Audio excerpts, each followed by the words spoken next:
goddamn Henry. I told him one day, I said, man, listen, man, D-Hen, I'm done. I'm tired.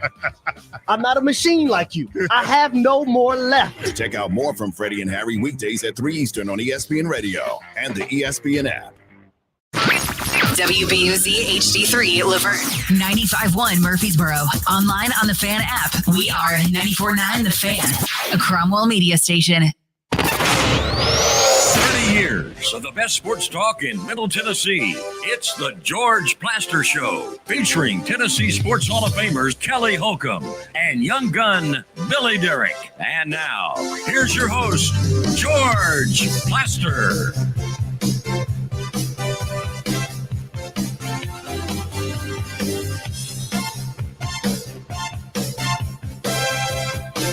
Hello again, everybody. Welcome in. It is again a beautiful Thursday in Nashville. It begs the question, when was the last time we had rain? The answer? Gerald Ford administration. Man, it has been a while. Let's go to Murfreesboro and find out if it's been any different there. Kelly, your rain gauge sitting on empty? Gerald Ford administration. You got some of the goofiest cliches, George. I mean, what does that come from? You love them. I love the Peloponnesian War and the Gerald Ford The era. Geneva Convention. The Geneva Convention, which is not a good thing for Billy because he's never going to be a soldier. There's no question. I'm a prisoner of war on this show. Well, here's the deal. If they took you in as a prisoner of war, they wouldn't have to stick bamboo shoots or nothing under your fingernails. You're just going to give up the beans, Hoss, real quick. I'm a wounded soldier. And then they would find out with you, Kelly, that you're not a team player, that you're rooting for me to lose. So Kelly texted me last night when Middle missed, I think it was on a fourth down. Fourth and goal, fourth and something that ultimately decided that Jacksonville State would cover. Here comes Kelly. I told him he could breathe easy, Billy. It's good. You're good. You made it. Hey, Middle was they were. I mean, was it the first half they were hanging in there, and then Jacksonville State just their defense is not very good. Bamboo. Middle doesn't even look like their offensive line. I think I heard on the broadcast is like the worst in the country. They've had 6 different combinations. Yeah, and that's led to it. Yeah, I mean they're not in a good spot. So Terry, I'm told, is going to join us around 3:15. So we'll shift gears, and we'll start with an update, Billy, assuming that you have some level of meat on the bone and not some pile of junk. No, there's some meat on the bone today. Is there really? Oh, yeah. Okay. Gosh. That's typically the case. We've heard. Let's settle down. It's brought to you by Lori Burnett Leland. You can find her online at mortgageladyyusa.com or give her a call, 615-969-4350. If she thought you were any good, she'd have signed a multi-year deal by now. She Really, will. What kind of freebie are you wearing today? The Ridge what? The Ridge Athletic? What is that? Palmetto Ridge High School down in Florida. Oh, is that close to Ave Maria? Yes. Yes.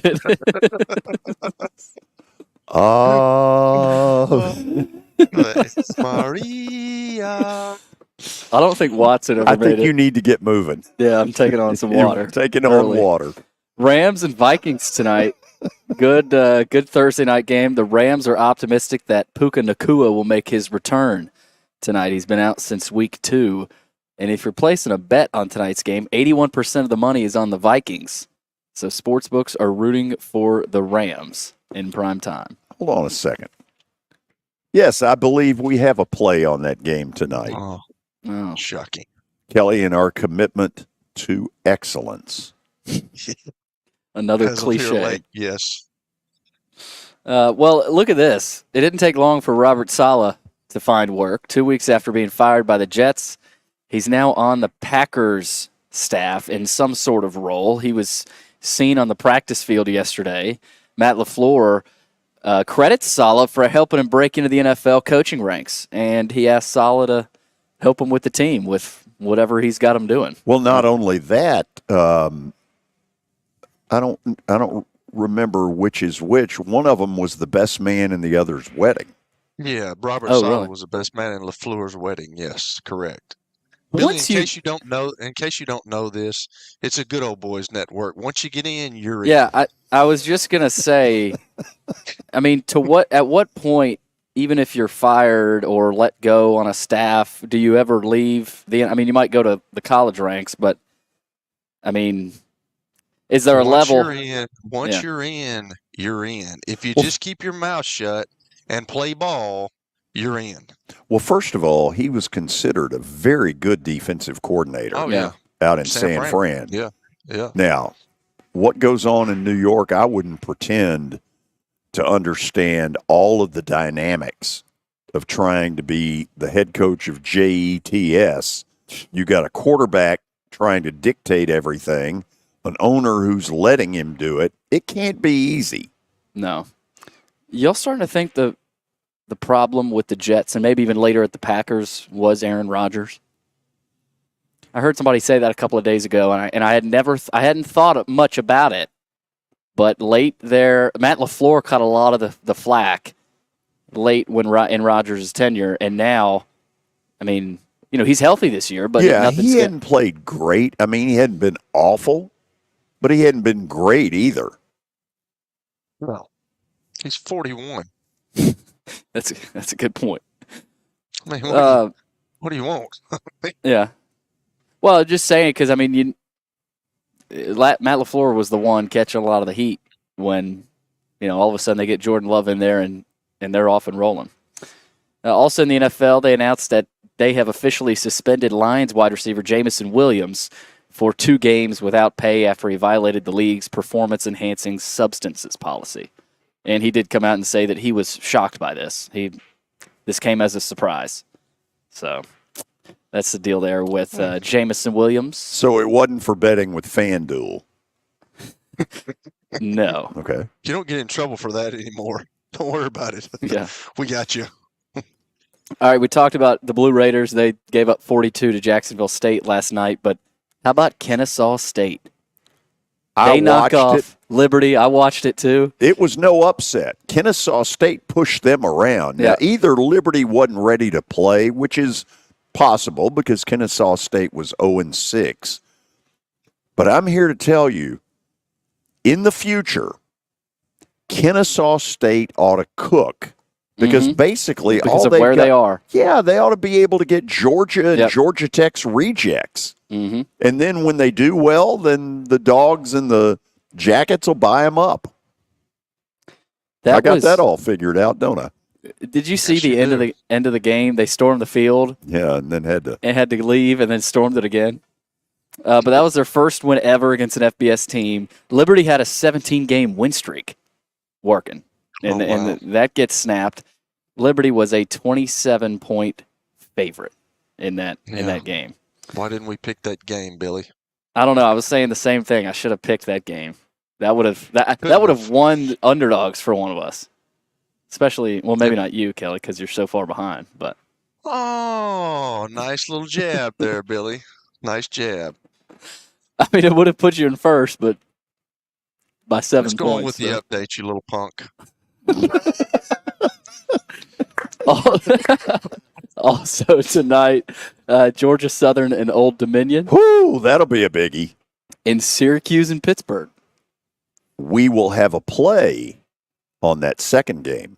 Okay. Oh, yeah. Okay. Speaking of Pittsburgh, in the same state, their rival Penn State is dealing with some issues right now. Head coach James Franklin declined to answer questions from reporters yesterday after 2 of his former players were accused of rape back in July. After yesterday's practice, a reporter tried to ask him about the criminal case. Franklin walked away from the microphone, and a spokesperson read a prepared statement. Now, in the video, it's about a 50-second video saw on Twitter, the guy came up at first and said, we'll be taking no questions about this case. Then Franklin comes out. First question is about the case, about the 2 players. So, I mean, yeah. In fairness, what's a coach supposed to say? Yeah. I don't know.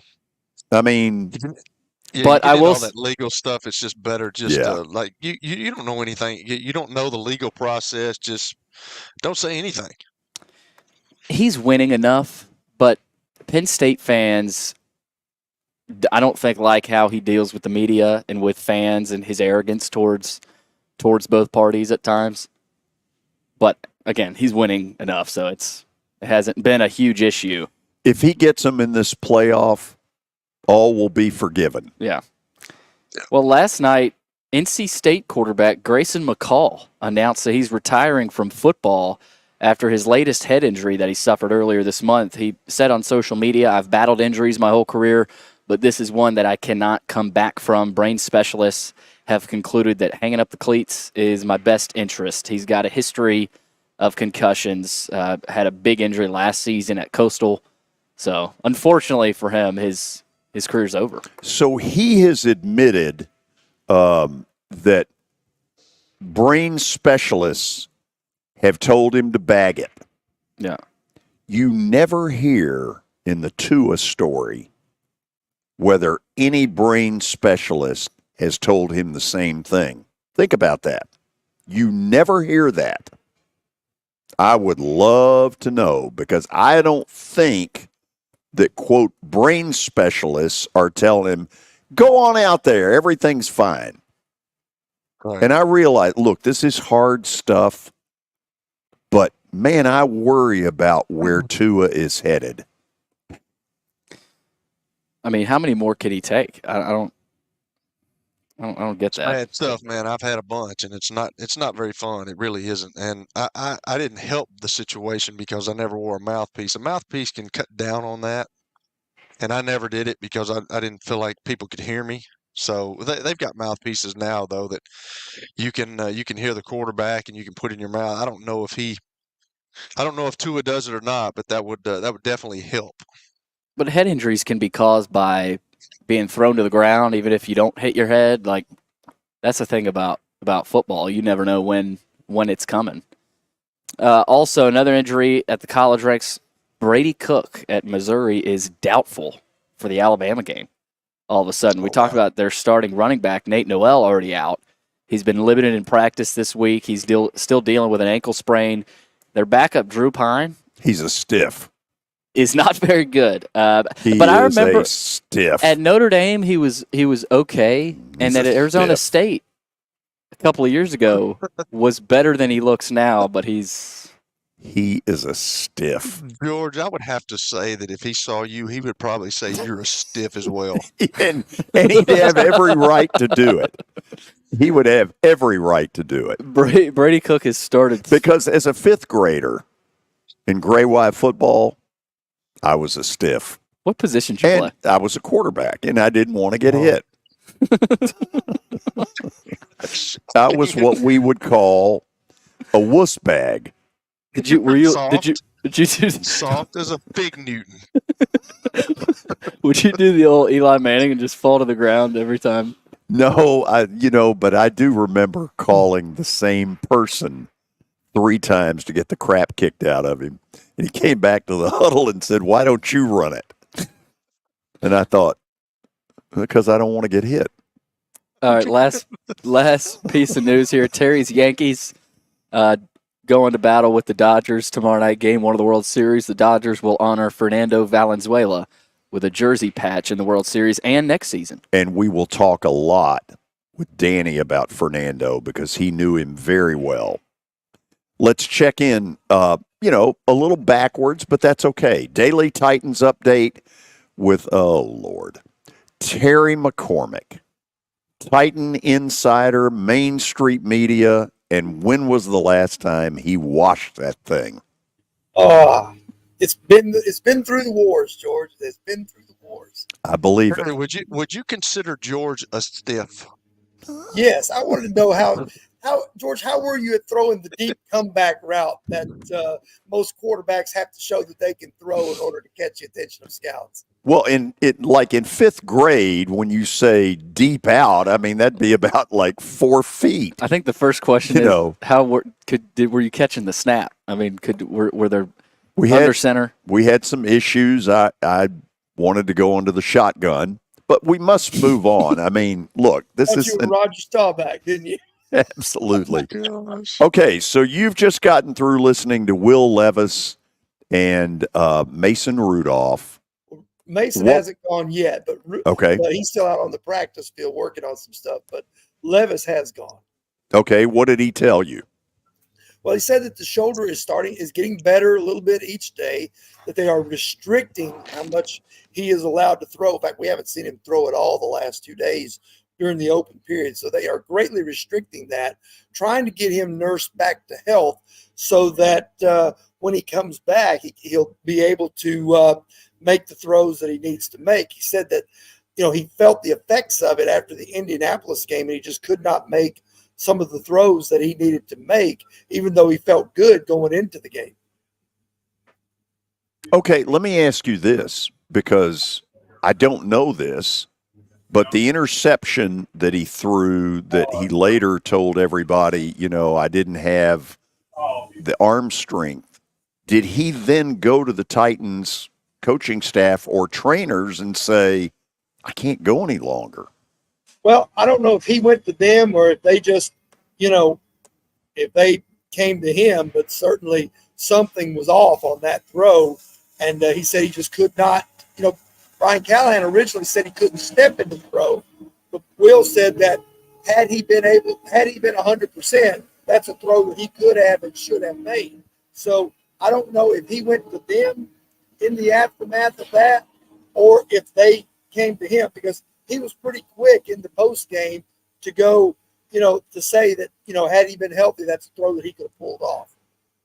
So he's under the gun and he knows that.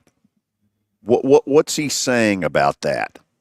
Well, I think, he just wants to try and get back to being as healthy as he can, because he knows he can't execute and do anything, without being able to throw the football and throw it like he knows how he can. And, from the gatherings that I've gotten from talking to somebody inside the organization is that, they are wanting him to get healthy so that they can continue to run him out there, so that they can continue to see what he can be and what he can do. And believe it or not, they are pleased with certain areas of where he is. What they want to see him cut down on is the mistakes that are happening by throwing the interceptions, with these late passes or these ill-timed passes and things like that. They just want him to see and process better. And one of the things that they said was that this time that he's got off and gets to watch Mason Rudolph operate this offense, that's a time that he can use to try and self-evaluate and see, okay, this is where this needs to go. This is how this unfolds. This is what this defender did here. So this is an opportunity for him to kind of watch the YouTube video of it, for lack of a better term. Terry, we'll run on that. We'll talk tomorrow, you and I, at 4:00, and we will unveil the travel plans for the World Series. All right. Sounds good. Terry McCormick will be at Game 4 between the Yankees and the Dodgers. After the break, we will talk with our baseball man who can flat out bring it, and that's Danny Evans. We'll start with the passing of a real legend in Fernando Valenzuela. Stay tuned. This is 94.9 The Fan. It was the most horrible experience that any mother could ever go through. I knew that I needed to get help. My friend, she immediately said, you need to call Bart Durham. And you guys were there within an hour. You guys are like family for us. Yeah, sure is nice to connect with the people that you're doing your best to help. The Plaster and Friends Celebrity Bowling Night is set for Monday, December the 2nd, here at the Strike and Spare Family Fun Center at 3436 Lebanon Pike. The proceeds go to two really worthy causes, Last Minute Toy Store and the Martha O'Brien Center. It costs $200, and it's a night of fun you'll never forget. If you'd like to be a part of it, simply email me at plastergeorge@gmail.com for a night you'll never forget. Venture Express has been helping people in this area for more than 40 years. They're headquartered in Murfreesboro with over 30 years of dedicated fleets involving production, manufacturing, and corrugated experiences. They're an asset-based company with over 700 tractors, 4,000 trailers, and 800 drivers. If you need their help, dial them up 615-793-9500 or log on to ventureexpress.com. As the trusted premier custom home builder in Middle Tennessee, Donnelly Timmons has over 20 years of experience in the industry. Whether you're looking to build your dream home or renovate your current home, their team will ensure that every client and every remodel is unique, luxurious, and completed on time within budget. Founders Dustin Timmons and Joey Donnelly have over 25 years of construction experience in the Nashville area. Together, they have completed projects in Forest Hills, Oak Hill, Green Hills, Franklin, and Brentwood. Dustin and Joey believe that communication is the most important aspect of all construction projects. Therefore, they personally manage each project themselves and are involved in job site activities on a daily basis. Their commitment to quality and integrity has earned them an outstanding reputation among their clients. Contact them to set an appointment for a free consultation or to view some of their completed projects. Give them a call at 615-456-7983 or log on to DonnellyTimmons.com. Saturday, kickoff at 3:15. Pre-game coverage starts at 1:30 on 94.9 The Fan. Your sports live here on 94.9 The Fan and the Game Nashville app. It's the George Plaster Show. Your sports live here on 94.9 The Fan.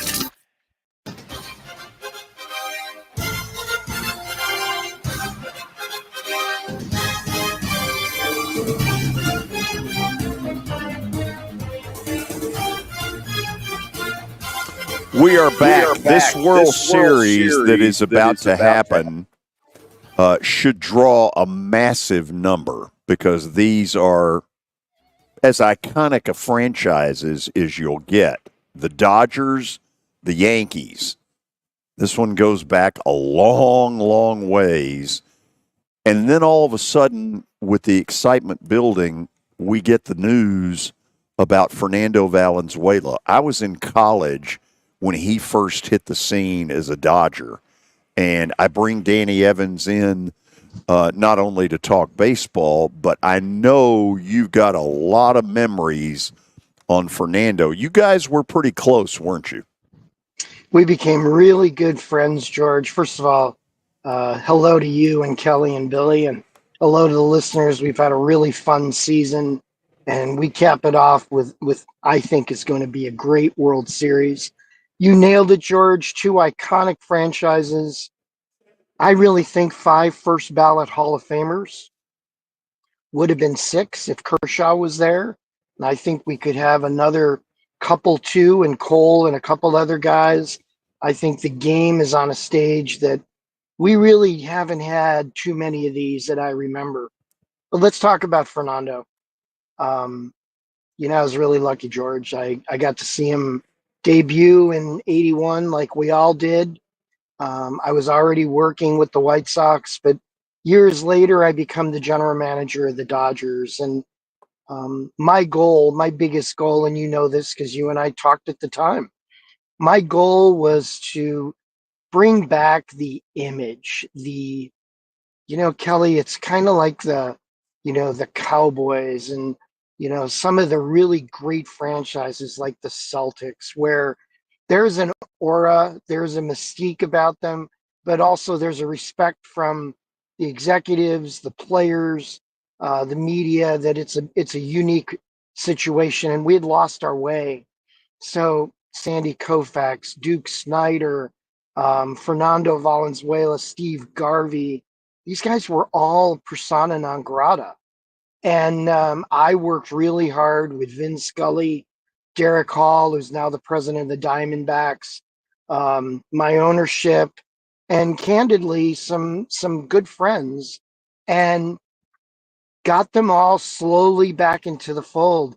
But Fernando had really been ostracized. And, Kelly, you get it. A guy is an icon. I mean, George, think about the icons that you and I have come into play with, Kelly.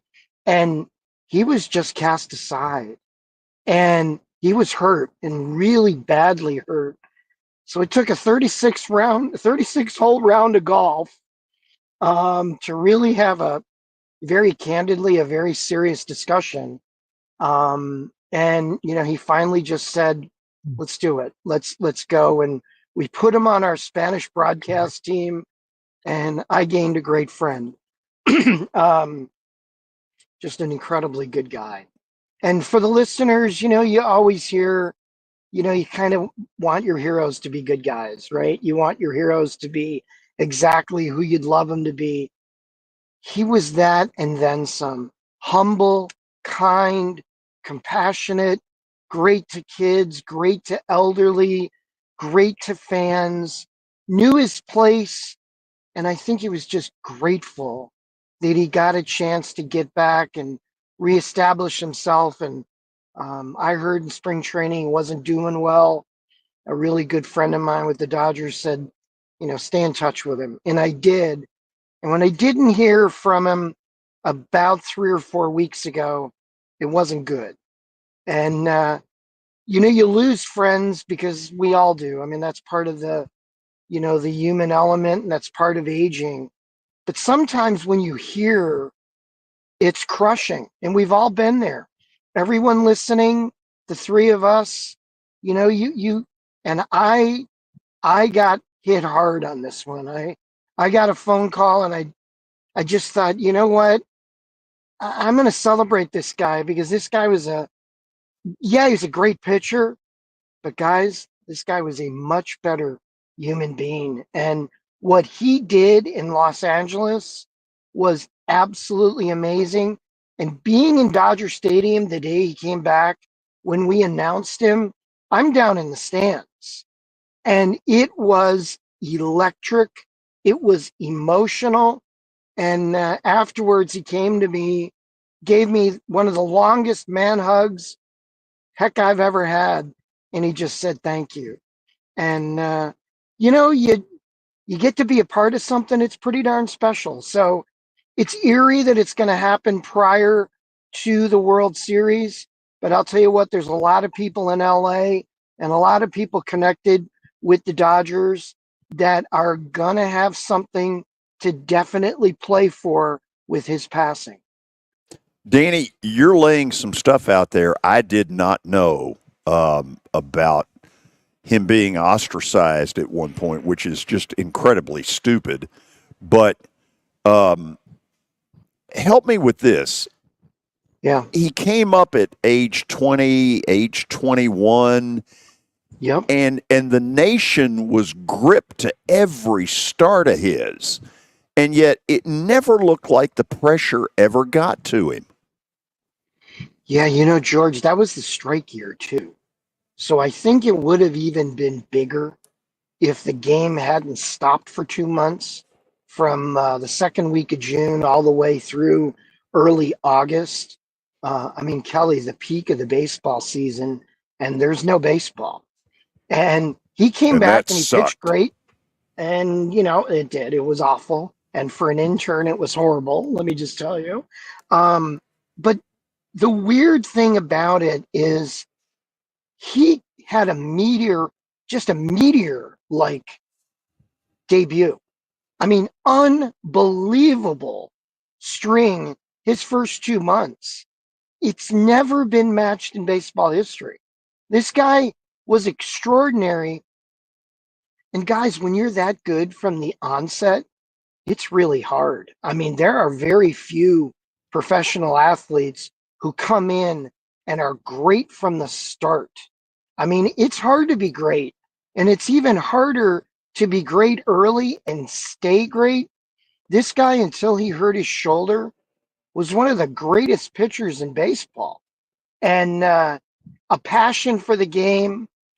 Kelly, you played with guys who just worked a little harder, prepped a little better. That was this guy. And even when he got into the booth, he worked 20 years with two Hall of Famers, Vin Scully and Jaime Jarrín, who is the Spanish radio voice of the Los Angeles Dodgers. I couldn't believe how hard he worked. And it told me that, yeah, he appreciated it, but also he didn't want it handed to him, guys, which, my gosh, I really respected, because a lot of guys mail it in when they're that big. But it was a shame, George. Just imagine Duke Snyder, Koufax, some of the greatest guys in Dodger history, Say, Garvey, McDowell's, Buzzy Bavasi, just shunned. Mike Scioscia. And, that was part of my gig there. And it was fun because when I brought him back, guys, I don't think I've ever told you guys this. I went back the first off season for a fantasy camp and brought all the living Brooklyn Dodgers in and all the guys that I had kind of reeled back. And there were a couple, let's just say, very, very late nights. There was a golf game at about 3 a.m. that I still don't honestly know what happened, but it was candidly magical. And I got to hear stories about Jackie Robinson and from Koufax, and it was, it made me feel really good. And bringing Fernando back, I just felt like we were whole again as a franchise. I don't think as long as you and I have done this that you have ever spilled your guts about the things you had to try to fight through. The Dodger ownership under the McCourt family was a complete disgrace, and what you're alluding to is how the iconic former Dodgers felt, which was they didn't want any part of it.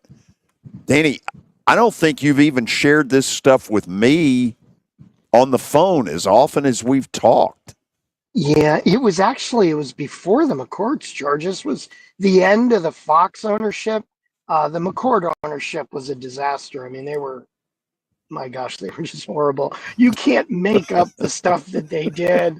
But I was really lucky because they had such misfortune that when they handed me the reins to the franchise, they allowed me to surround myself with some really great people. And, you guys know me now. George, you know me great. I'm a history buff, but I love the sport. I mean, I just love the people in the game. And when I sat with Duke Snyder one day in San Diego, trying to bring him back, he's in tears during the game. And he's like, Danny, this is my whole life. As a 18-year-old kid, I'm a Dodger player, and I'm suddenly just not welcome anymore. And I said, Duke, my God, I want you back. And then what I did, and Kelly, as a former player, I think you may appreciate this better than anybody. I brought all the former Dodger back in spring training who had their numbers retired. And I had them talk about their experience and why, basically we put them up on a pedestal. We showed footage. We had them talk to all of our players, minor and major, and all of our staff about what it meant to be a Dodger and what they did to accomplish getting their number retired. And I did that because I wanted to celebrate these guys. And, I took all the minor league numbers that, everybody was using. And in baseball, Kelly, you don't retire minor league jerseys. Okay. The big league team, you just don't have the same numbers in the minor leagues. Well, I took all of our minor leagues and made sure those numbers were retired also. So all of a sudden, we had, I think there's only one franchise who has more retired numbers, and we had them all over the place in spring training, during the season, on the road. And George, I think the big thing was we had lost our edge in that aura, and suddenly it was back. And when we won the first playoff game, it was awesome because everybody was there. And it was kind of like they opened up the gates again and let all the ghosts back in. And, you know, I remember saying to my dad when I took over the job, I said, Dad, this is worse than I thought. And he said, well, the job wouldn't have been available if everything would have been good. Well, I'll tell you what, he nailed it. And I look back with a lot of pride. Sure, we turned the stuff on the field around, but what you're going to see this weekend and in this series, you know, the Dodger vibe is back. And that's so important in a legendary franchise. Okay. You've taken this somewhere I did not know was coming, but obviously as a hardcore baseball fan who goes back to all that Garvey and Lopes and Say and Russell and all that, this is fascinating to me. I'm going to shut up. We'll go to the break. I know you don't believe that, Kelly, but you can then get all the World Series stuff out there with Danny. I'm good with that, man, because I can remember this era. I can remember when Fernando pitched, man. I love me some Fernando Valenzuela, no question. So I'm going to ask some questions on that as well. Okay, we'll go to the break. More with Danny Evans on 94.9 The Fan. As you might be able to tell, my buddy Stan Harrison, he's an Alabama Crimson Tide fan, but he's actually here to talk about Apple Collision Centers. Hello, Middle Tennessee. I'm Stan Harrison, CEO of Apple Collision Centers, and we understand the stress it causes in having an automobile accident. We can help you ease the stress of the auto body repair process at our 3 locations. We're conveniently located in Old Hickory, Hendersonville, and Gallatin. We've got rental cars available, we have PDR technicians available, and we have windshield technicians available. Please stop by one of our places and see us if you need our services. And by the way, when you come in his office, this just in, he's a sports fan. You were in a crash. Yeah. Your kids were in a car with you. We're very lucky to even be telling this story to you. Nikki treated us like family, and she was very caring and loving, and I'm just so grateful for that. She was somebody I could trust, and being a veteran, that's so important to me. My kids are going to have a better life now because I don't have to worry about those expenses that we were out. Your family has really created a legacy of trust, and I would recommend you to anyone. Over the years, more men have started to seek help for hormone deficiencies and imbalances, and Dr. Jeffrey Lodge and wife Daphne, along with their experienced staff, give men the treatment required to improve their quality of life, improve your immune system, energy level, cognitive function, and more. There's no better time to achieve a healthy lifestyle. What are you waiting for? Give Cool Springs MD a call today for an appointment at 615-486-3458 or visit the website coolspringsmd.com. If you are paying too much for your health insurance, you need to contact Pancoast Benefits. Pancoast works with businesses and individuals to tackle the high cost of health insurance. Whether you are a business owner, large or small, self-employed, between jobs, or over the age of 65 and in need of a Medicare plan, Pancoast can help. They make understanding your benefits less difficult and more personal. Check them out today at pancoastbenefits.com or call 615-292-3400. For over 35 years, Wilson Bank & Trust has been committed to providing customized banking solutions to help individuals, families, and businesses in Tennessee achieve their goals. As your full-service community bank, we are proud to offer loans with competitive rates, local decision-making, and fast, friendly service from our experienced lenders. No matter where you are on your financial journey, Wilson Bank & Trust is ready to help you take the next step. Visit your nearest Wilson Bank & Trust office or online at wilsonbank.com to get started today. Member FDIC, Equal Housing Lender.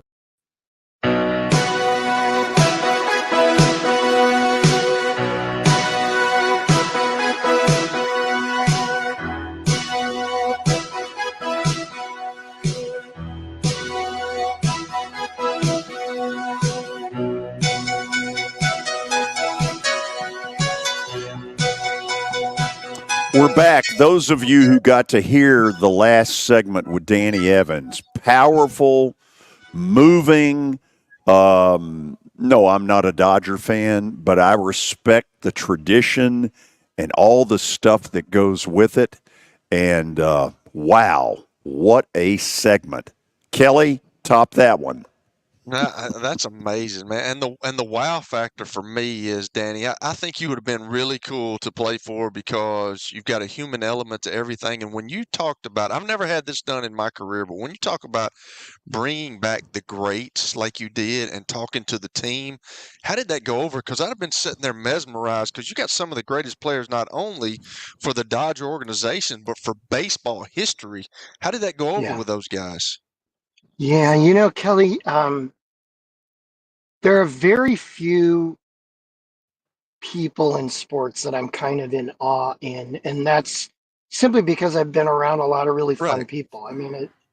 And I was around Drysdale a lot early in my career, Hall of Famer. He was a real role model for me on and off the field. And he always talked about the Dodger way. And the Dodgers had lost it. And Kelly, that's why I got hired. They were bad. And I was a big scouting and player development guy. I'm coming from a really great organization. And Kelly, what I did, and I'd love to hear your take on this, I kind of did something ballsy, but I took the veteran players and I got them all together one day and ordered some pizza and some food and some brewskis and just sat around and said, what do we need to do better? I'm walking into this. I am not going to fail. I want you guys to help me get better, and let's make this a better thing. And all I kept hearing, Kelly, was that we were no longer like the go-to team. We weren't the team that people bragged about. And I'm sitting in the stands one day at another ballpark, and I'm at a park with one retired jersey. And I'm thinking, you know what? We got 12.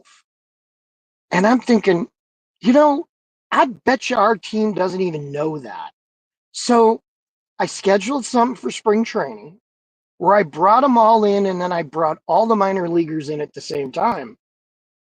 And I just said, guys, you realize we have 12 retired numbers. We've got 13 people in the Hall of Fame from our franchise, and they're going to start walking around these grounds, and none of you are their equal. You can't wear their number in this organization. And when they're walking around, I want you to realize why they're here. And when we brought them all in, it was fascinating to see the veteran stars, and I had some great players going, man, I didn't realize this guy was that good. Or some of the fellow retired numbers going, dude, I didn't realize he was that good. Koufax is there. And guys, I think you'll love this. Sandy's deal with me was, Daddy, I'm not wearing long pants. I'm wearing shorts. And I said, Sandy, who are you talking to? George, you know me. I don't think I have a lot of long-legged pants, okay? So I said, Sandy, I'm in. We're doing shorts. And he goes, no. Here, he says, we don't do shorts here. He said, we do khakis and dress pants in spring training, shirt with a collar. I said, well, it ain't going to happen because I didn't even bring that to spring training. I'm in shorts and jeans. And he's like, well, you're going to have some splaining to do. Well, I did. I had to get a whole lot of polos showing up for all the staff members. But Kelly, you know what happened? All of a sudden, these guys were showing up year round, and people are coming up to me going, my gosh, because did he help me with this?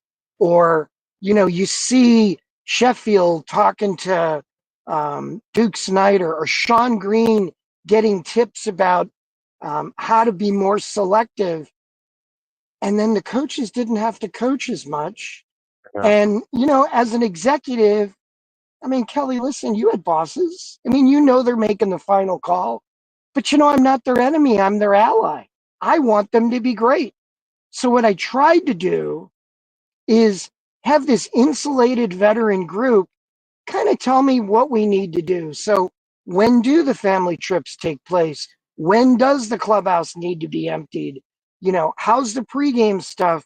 Are we doing the right things in the community? And I tell you what, I'm still in contact with about 20 of the guys. And I know why, because we bonded. We became really great friends who happen to be in a professional sport where you can't remain teammates, but you can sure keep the relationship. See, that's what makes it awesome, Danny, talking to you about that stuff, because that's awesome, because when I was at an organization, we had a coach get a leadership. I was on the leadership council, but he wouldn't listen. We would go in there and we did kind of the same stuff, and he wanted he wanted our gripes. He wanted, hey, what can make us better? But he never listened. He never implemented what we wanted, and that's what makes you, just by the things that you've told me over the last 2 years, that's what makes you good at what you did. That's awesome, because like I would love to have heard from, Jim Brown he was at Cleveland all the time. He was there all the time. He was around, but he never really talked to the team. There were other guys around, but to have guys that are that great, and sometimes you lose your way, just like you're talking about. You lose the tradition, and guys don't really understand that, and that's just an awesome thing. I would have loved to have been able to hear 4 or 5 guys that were in the Hall of Fame to say, hey, here's what you need to do. Here's, what you need to watch on film. That's great. Yeah, Kelly, one of my favorites, Tommy Lasorda, who was just a treat. Oh my God, was it a trip to work next to him? His office was right next to mine. We would play practical jokes on each other all the time. I used to put in photos in his wall of fame. I'd put in Smurfs, or I'd put in Bozo the Clown, or, Springsteen. I would do stuff all the time. Well, one day Tommy says, these guys don't do sliding drills. And I said, no, because Danny, we did that every day in spring training. I hated it, but you got to do it. And I said, so how do we do it, Skipper? And he said, I'll tell you, here's what we do. He said, you do your Maury Wills thing, because Maury Wills was brought back. George remembers Maury Wills, one of the greatest base stealers in the history of the game, MVP for a club. 104 stolen bases in a year. The best player out of the District of Columbia. And Maury became my bunting and base running guy, and I built him a sliding pit and a bunting thing. Well, the guys wouldn't go to it. So Lasorda, in the middle of a conversation, probably 70 years old, comes full speed as Tommy could be, and slides into home plate. And guys, we lost it. Okay, we were just laughing. He gets up, he signals himself safe, and he goes, oh, you guys, if a guy my age in the Hall of Fame can do it, get your butt over here and you do it. They lined up. Guys were doing it the rest of the camp.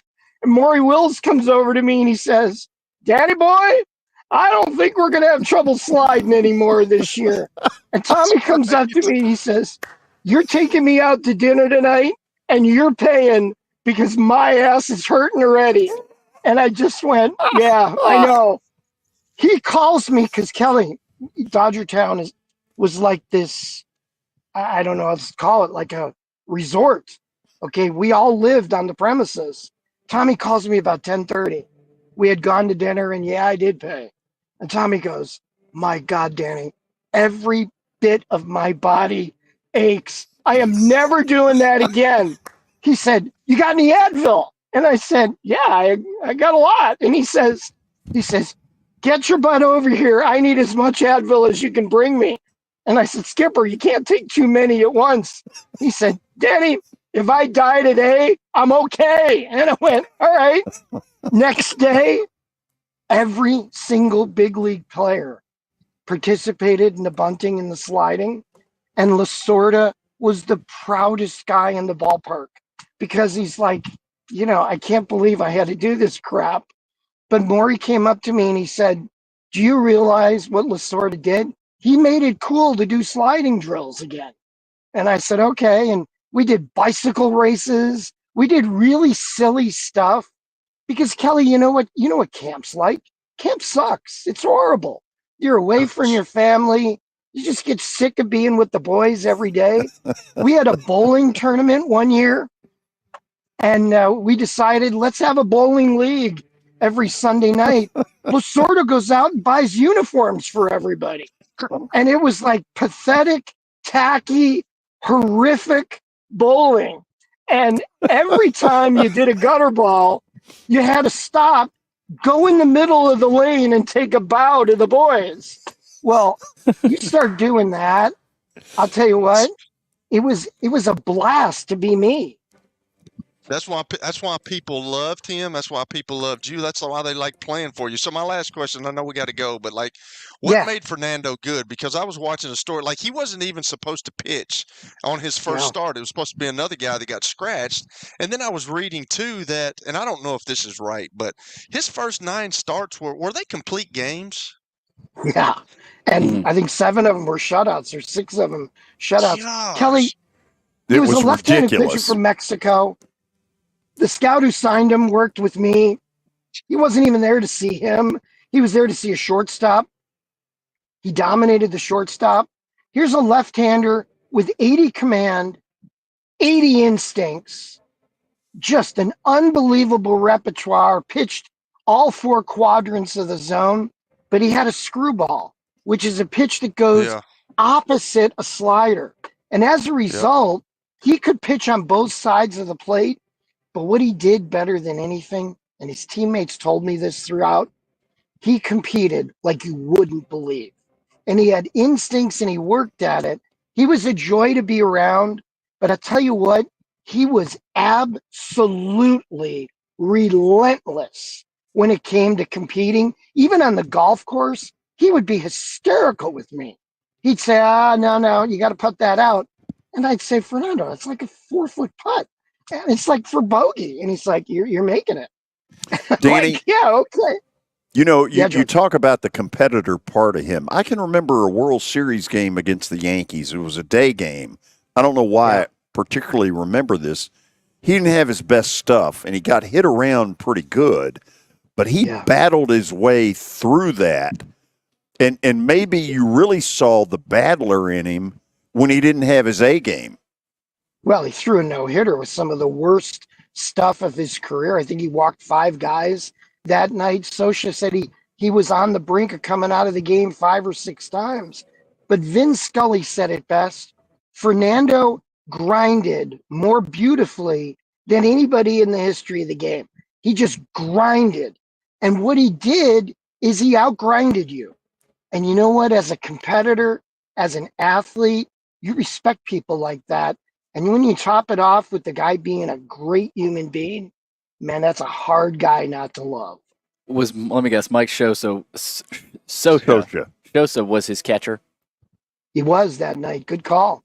Okay, those are always the guys that become managers, the Mr. catchers. Derek with a good call. And Yeager was also there. Oh, Yeager was amazing. You know, Yeager's a great trivia question. He's the third base coach who waves Willie Mays Hayes in at home plate in the first Major League movie.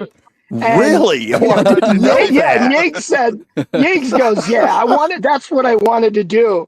And I said, had you ever coached third base? He goes, oh, hell no. He says, but you know what? I could wave him. So the next time you watch Major League, the third base coach waving him in, that's Steve Yeager. And also remember that Bob Uecker basically ad-libbed all of that. And I love that there's a line. Little bit outside. And there's a line where Paris is a comedian. He was his color announcer, and I got to know Skip well in Chicago. And Skip said there were so many takes that they had to redo because everybody was laughing. And I'm like, all right, now that's awesome. That makes the movie even better. I love it where he goes, have you been watching? And judging by the attendance, you haven't. He was incredible. Just a little bit outside. And guys, I'm saying Dodgers in 6 or 7. And I think we're going to watch one of the classic matchups in recent history. 2 charter franchises, phenomenal players, and a lot at stake. They've got a lot of pride at stake in this series, and I think we're going to see some great players on the big stage. And I can't wait to see the TV numbers. They're going to be awesome. Danny? Oh, and in Japan, they'll be bigger than the United States. I hadn't thought about that. Yeah. Hey, thank you. This was terrific stuff. Awesome. Always good, guys. Let's enjoy the weekend. We'll talk to you next week. Amen. Okay. You got any doubt this guy's the best? Listen, for all the grief Nick Hunter caused me over the years, the best gift he ever gave me was hooking me up with Danny Evans, not only just for broadcast stuff, but as a friend. Incredible. I know we need to go to the break. Stat of the day, we're 2-1 on the week. We're headed to 3-1 on 94.9 The Fan. Star Physical Therapy was established in 1997 with one great mission: to serve. If you're hurting, don't wait to receive physical therapy. You don't need a referral to see their physical therapist, and early morning and evening appointments are available. Make the call to 615-673-1420 and get rid of that pain. Star Physical Therapy, the official health provider of Football Friday. Convenience and value, two words that we expect when we do business. Our goal at JHA Company is to deliver just that, both to our school partners and to our customers.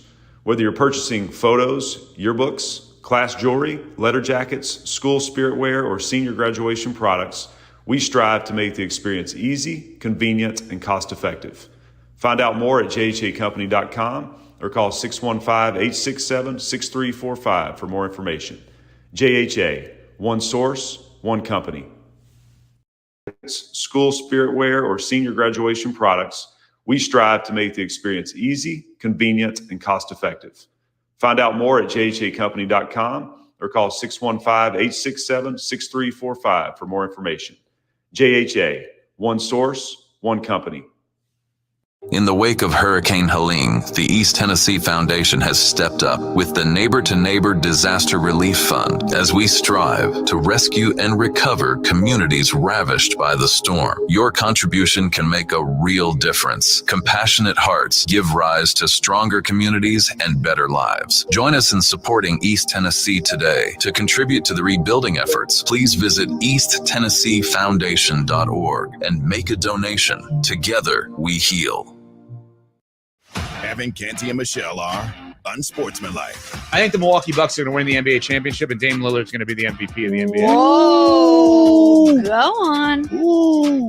So I think they're going to have the year this year that everyone thought they were going to have last year. Okay. I think they're going to be really good this year, and I think Dame could be sneaky MVP candidate. I know most people think he's done. I don't. Unsportsmanlike. Weekday morning starting at 6 Eastern on ESPN Radio and on ESPN2. Chris Carlin, Joe Fortenbaugh. This is Carlin versus Joe. Stephen A. Smith, you have been exceptionally generous with your time and your knowledge of people that you work with. If Joe Fortenbaugh comes to you and says, Stephen A., who's your tailor? Are you sharing that information? No, I'd help him. I got love for Joe. And Joe's a good-looking guy. Some of his suits look a little cheap, but I think that's intentional. Carlin versus Joe. Weekdays at noon Eastern on ESPN Radio, the ESPN app, and on SiriusXM Channel 80. This is Dale from Columbus, previously from the Paul Fireman Show. Don't you agree, Paul? I can say whatever the hell I want to. I worked my ass off today. I might have made $120. Don't you agree? I can say whatever the hell I want to about somebody that makes $10 million a year. Would you agree with that, brother? The Paul Feinbaum Show, weekdays at 3 Eastern on the ESPN app and on the SEC Network. This is Freddie and Harry. I played with Derrick Henry when he got drafted to the Tennessee Titans. That was my workout partner in the weight room. Nobody in the history of Noam has ever got me to quit anything in the weight room besides Derrick Dan Henry. I told him one day, I said, man, listen, man, D-Hen, I'm done. I'm tired. I'm not a machine like you. I have no more left. Check out more from Freddie and Harry weekdays at 3 Eastern on ESPN Radio and the ESPN app. Your sports live here. WBUZ HD3 Laverne. All around the world on the Game Nashville app. We are the Game Nashville Sports Network. ESPN 94.9. The Fan. It's the George Plaster Show. Your sports live here on 94.9 The Fan.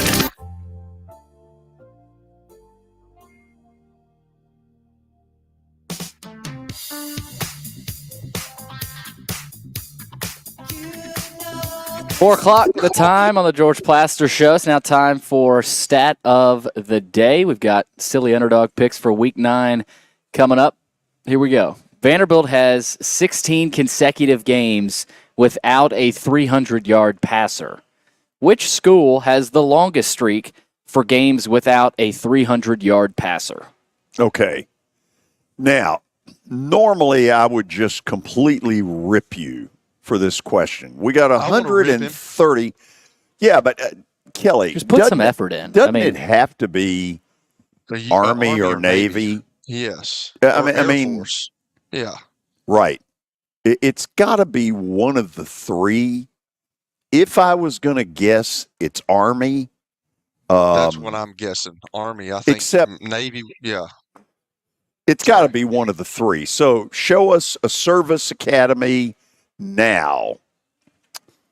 Incorrect. Oh, my It's the Iowa Hawkeyes. That's what I'm talking about. Serious? Good gracious. Really? Who was going to get that? They're not a passing team. What kind of offensive team are they, Billy? Inept. Well, if they're not a passing team, I mean, they can run the ball. Well, I mean, you can make jokes all you want, but that team won 10 games a year ago. Yeah. And you're probably saying, they didn't play anybody. How? Well, they play in the Big Ten. So, Billy, you're going to tell me that Army, Navy, or Air Force has had a 300-yard game within those games? Yeah. I wonder about that. I got to Think question about that, man. Yeah. Think about Keenan Reynolds. I mean, they've had some guys that could throw the ball around. Navy. Yeah, but Keenan Reynolds was there a decade ago. I mean, it's been a long time. Yeah, but the question, 16 straight games, it's just the longest streak for games without a 300-yard passer. Wow. That's not what I thought it would be. I thought it was going to be fairly obvious. I'm getting word that Ty forgot to specify something. It's Power 4. Oh, well, you know what then? There you go. Army or Navy might be correct. That we need to just declare us a winner. This is under protest, George. We're doing research right now. He said he'll take the user error on that. There's no question that Army and Navy's in there, man. They have not had a 300-yard passer in 25 years. We'll take the blame. I feel for like this is user error. I think we've got a good appellate system here. So we welcome all of you into the 4 o'clock hour of the George Plaster Show from our digs at the Fordyce Center in Bellevue. Now, before we get to underdog picks, I'm going to tell a little story here, a little storytelling time. So, Kelly, I have probably done upwards of 9,000 of these over the years. Yeah. Think about that. 9,000. 9,000. That's a lot. For me, the best show that I ever was a part of, that I hosted, was the day Nick Hunter passed away. And Danny was a part of that show. And Danny called me about an hour before the show. And he told me, he said, and Nick, listen, you and Nick would have gotten along beautifully. Nick loved to stir it up. Nick loved putting me in the middle of fights. For instance, he would just say on the air, by the way, this studio sucks. And then a general manager say, you have to get rid of him. No, I'm not getting rid of him. You want him gone, you fire him. So Nick loved this kind of stuff. Anyway, Nick knew that I absolutely detested an Atlanta Braves general manager named Frank Wren. And part of the reason I didn't like Frank Wren was he kept getting into it with Braves icons. Tom Glavine, Smoltz. Every time I turned around, Frank Wren was in it with somebody. And I was like, this guy isn't worth this. And so on the air, I was very anti-Frank Wren. Well, on the day Nick passed away, Danny admits to me that Nick had called him about a year and a half earlier and said, listen, anytime George starts in on the Frank Wren stuff, disagree with him. If he says the sky is blue, you say no, looks like it's green. And I couldn't figure it out. And I was like, Danny is this, common sense, agreeable. And it really bothered me that Danny never saw any of this the way I did. And then he calls me an hour before we're going on the air on the most emotional show I have ever done, because it was really hard for me. And I lost it about a minute into the show when I said something like, we have lost our beloved Nick. But an hour earlier, when Danny called me and I'm in the car in the parking lot of a radio station that I worked at, and he says, you know how I never agreed with you about Frank Wren? He goes, Nick put me up to it. And I said, I knew it. I said, I knew that son of a, and so we did this show, and with Danny's help, all of Nick's baseball friends called in that day. Tony La Russa called in. Walt Jocketty, the former Cardinal and Reds general manager. It was just an absolute who's who of Nick's baseball friends. And a lot of the people listening to the show were shocked because they thought Nick and I hated each other. I had nicknamed him the Prince of Darkness. And it was a great nickname because Nick, if you hear people say, well, his glass is half full. Nick's was completely empty. It was always empty. And so people thought Nick and I hated each other. And they were shocked that day at the level of emotion that I had when Nick passed away. And the show concluded this was like 3 hours of Nick Hunter, This Is Your Life. And his wife calls the show. And Kelly, I had nicknamed her the Good Christian Woman because, as I said on the air, anybody married to Nick has to be a Christian. We lose Kelly there? No, we got him. We got him? Kelly, you there? I'm here, yeah. Okay. Absolutely. So I had nicknamed her the Good Christian Woman. And she calls in that day and she goes, my family and I have listened to this for the last 3 hours, and Nick would be stunned at the way you all really feel about him. And it was the most amazing show that I've ever been a part of, the best show I've ever been a part of.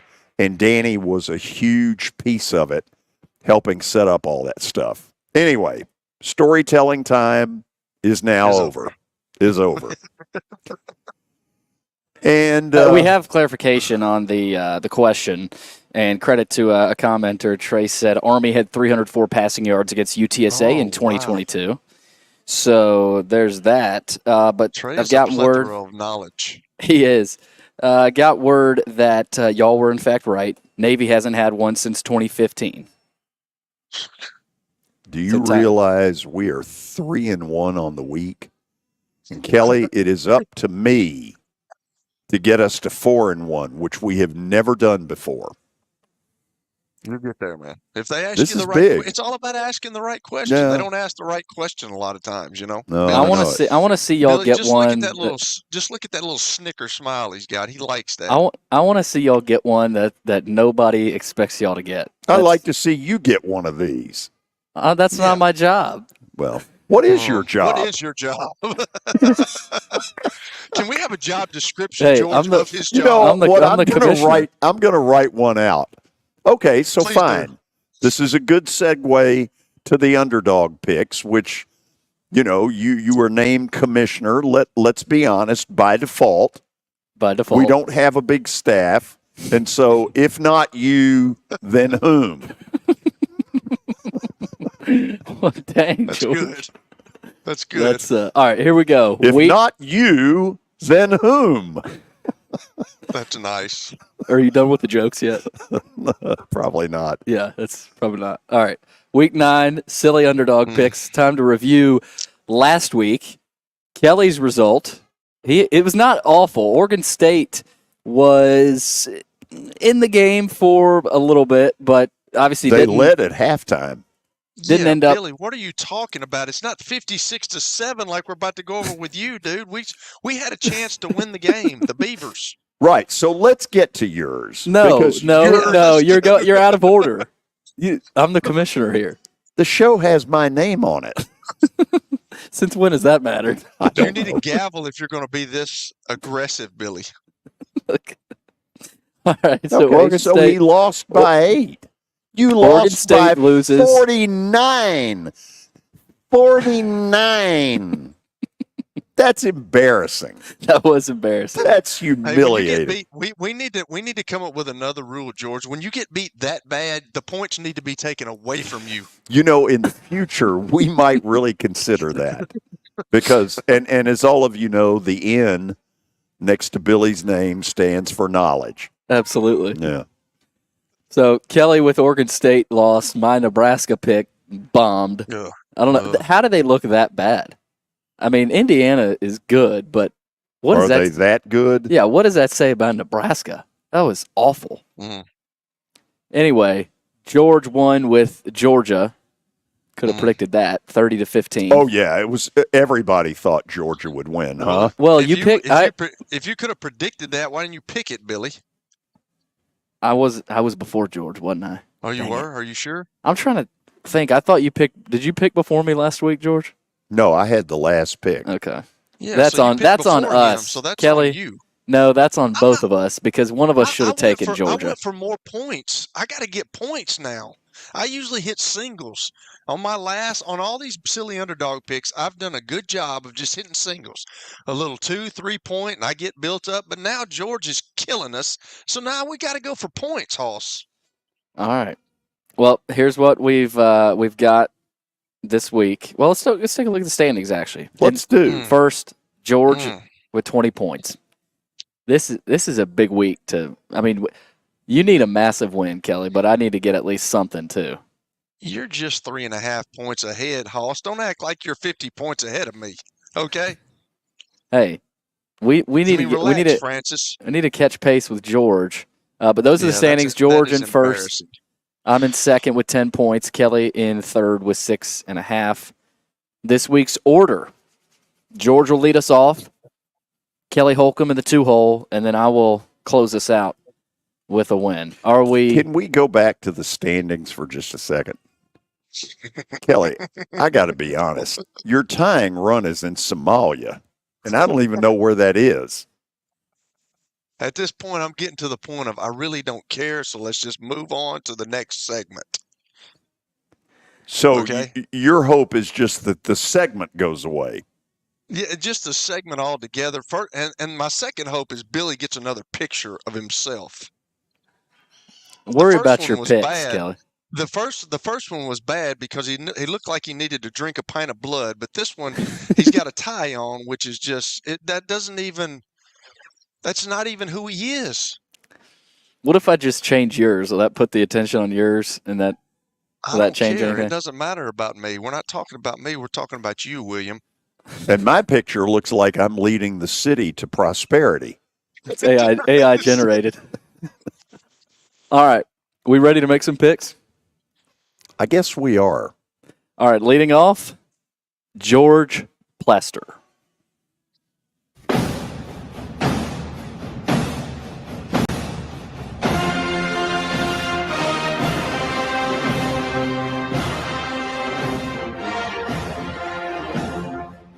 Okay. In an attempt to continue the outstanding work that I have done so far, I will be taking tonight Syracuse. Syracuse is a team that does not need to be screwed with. They're pretty good. Pitt's going to find that out tonight. There you go. Wow. That was Syracuse. one of mine, but that wasn't my first one. So got to get more points. So Syracuse Pick, George. plus Thank you, 5.5 at number 19. Pittsburgh is George's selection.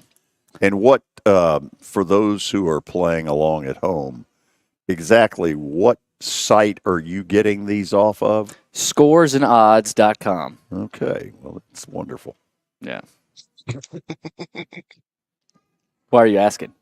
Just curious. All right. I've been doing this for a long time. There's no reason bunch. to question. All right. Yes, you have. Listen, you need to tone down the attitude. Hey, you're about to get fined, Billy. We're about to levy a fine on you, Hoss, if you don't shut that tone. We don't have to, Kelly and I don't have to put up with this. All right. Up next. You lost 56-7. Okay? That was bad. You should not be copying any attitude on anybody. That's embarrassing. That is bad. 8 touchdowns to 1. 8-1. Hey, Kelly's got 6.5 points through 9 weeks. That's called try to deflecting. Yeah, don't try to deflect and defer what's going on, Billy. We're talking about you right now. Who cares about my points? Nobody. Apparently you don't either. Yeah. Let alone me. All right. Up next, Kelly Holcomb. We can skin a buck and run a trot line, and a country boy can survive. Country folks can survive. Country boy can survive. Country folks can survive.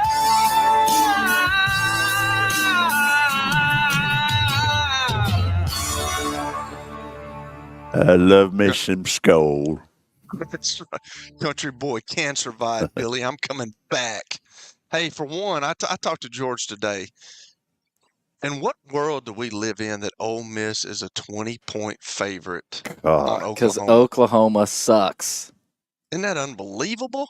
Would you have ever thought Yeah, that? that's a lot.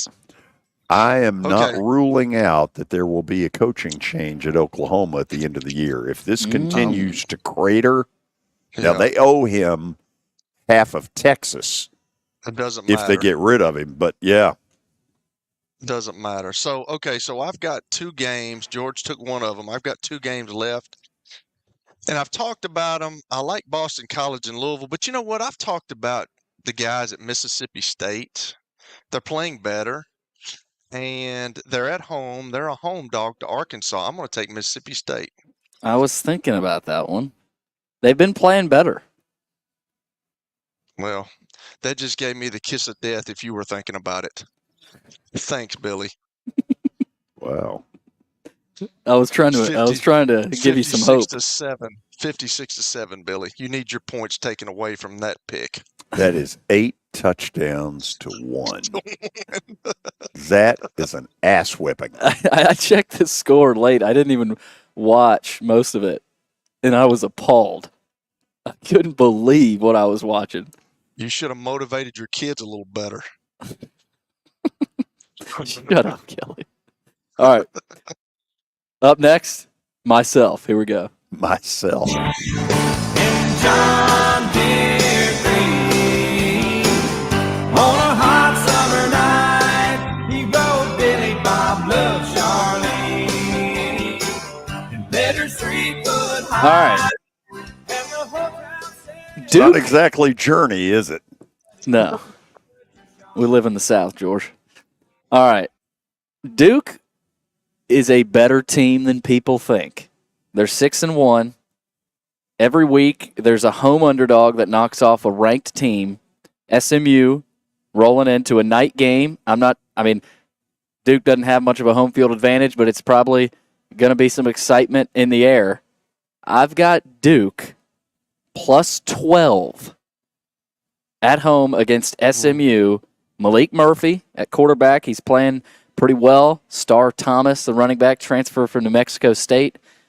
I'm riding with the Duke Blue Devils, plus 12 at home against SMU. Well, isn't that special? All right, Billy. Way to go. You did your spreadsheet work this weekend, I see. You got all the starters and all the pounds on the offensive lineman. You've done everything. Way to go. Yeah, did you ever prep for any of those broadcasts, Kelly? Me? Yeah. Nah. So why didn't you take Vandy? You know, I'm not as confident. I think Vandy can win, but I don't know why I don't pick Vandy after all these weeks. I mean, there's something that every week I want to pick them, but I don't. I should have against Kentucky. Do y'all think the invincibility of Texas kind of fell away after Georgia just whipped them at their place? A little bit, and it could work one of two ways. They could come in here madder than a hornet's nest, or they could come in here in kind of a yeah. I think a real thing. I think a real thing to watch is how Quinn Ewers looks. The last couple of weeks, he has not looked like himself, and some people are saying he's still banged up a little bit from his injury, but he got hit hard on that sack, you know, telling what he's got banged up. And if they have to go to Arch Manning again, I think that's a good thing for Vandy. So who knows? I mean, I just think Texas's depth will probably hurt Vandy a little bit late in the game, but I mean, no. Now you shouldn't doubt Diego Pavia after everything he's done. So hold on a second. So when I said that the backup quarterback at Missouri was a stiff, you tried to defend him. But Arch Manning coming in the game helps Vandy? Yeah, Kelly, I think you need to call Peyton and let him know what's being said here. Oh, no thanks. I'm good with that. How do you figure? He's a young kid. You know, they don't want to have to go to Arch if you're Texas. Arch, I think, will do just fine. We'll see. We'll see. In the words of George, you're taking on water. You might want to review. Good time to review? All right, let's. I think the kid's going to be really good. Yeah, but right now, I mean, what has he done this year to make you think? Well, okay, he's done pretty good. He played against Mississippi State. He played against the teams that were put in front of him. ULM and Mississippi tired old State. Sad sack UL Monroe. Right. And who was the other one? Yeah, but Texas hadn't played anybody outside of Georgia. So hope you're right. I think there's a little truth to what Kelly's saying, and they haven't been tested enough. But in review, George, our leader. Our fearless leader. Yeah. George picks Syracuse plus 5.5 tonight at number 19 Pittsburgh. Kelly riding with Mississippi State plus 7 at home against Arkansas. And I'm going with Duke plus 12 at home against SMU. Gentlemen, good luck this weekend. Yes, stuff it. Save it. Save it for a rainy day. Really? That's a country song. I mean, you've stolen that line from Willie. Hey, that's a good line. Boy, the first Willie time he passing came the torch. with that, we roasted him. It was great. Okay, so here's what we're going to do. I was caught off guard yesterday by the level of venom that some of you are feeling right now about the Titans. You don't seem very happy about much of anything that's going on there. So I'm going to ask for some of you, first of all, I'm looking for 2 or 3 red-blooded Americans who'll get on the phone and talk to me about how you feel about where they are and where they're headed and the franchise in general. 615-553-0933. That's the number. The other thing we will do is review a few of the text messages that we didn't get to yesterday, but some of them have got some real spice. How's that? Nice. Yeah. Let's do it. We'll go to the break. You hit the phones or text us. Billy, how do they do that? There's a chat room to the right of the YouTube screen if you're watching there on YouTube. If you're on Twitter, it's at the bottom there. Just swipe up on your phone. You can type a question in there, and same thing on Facebook as well. So I will. I'll see them right away. We'll go to the break. This is 94.9 The Fan. It was the most horrible experience that any mother could ever go through. I knew that I needed to get help. My friend, she immediately said, "You need to call Bart Durham." And you guys were there within an hour. You guys are like family for us. Yeah, sure is nice to connect with the people that you're doing your best to help.